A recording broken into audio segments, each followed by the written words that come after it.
अरे रावा की बनचारी वो रईपुर शहर के काली माता दाई दिखत बिरबिट कारी वो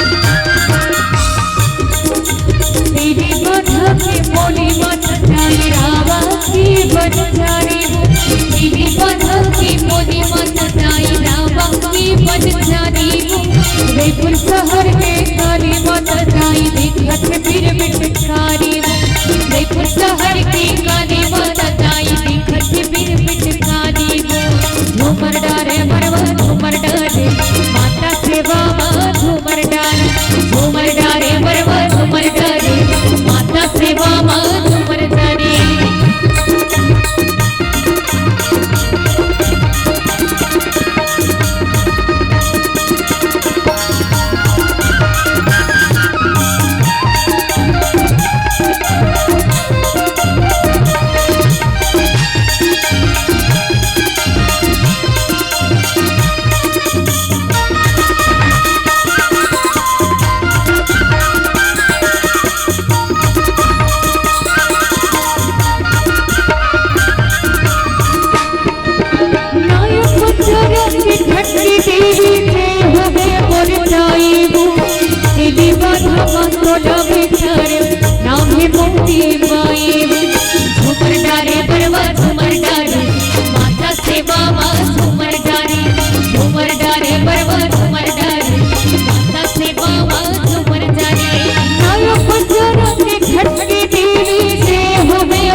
रईपुर शहर के काली माता दाई दिखत बिरबिट कारी रईपुर शहर की काली माता दाई दिखत बिरबिट कारी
माता सेवा माँ झूमर डारी।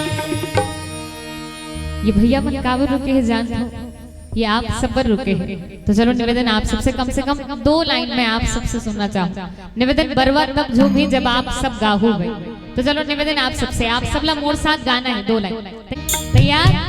चलो एक बार मैं उसके बाद आप सब, है ना? झूमर जा रे बरवा झूमर जा रे, माता सेवा माँ झूमर डारे।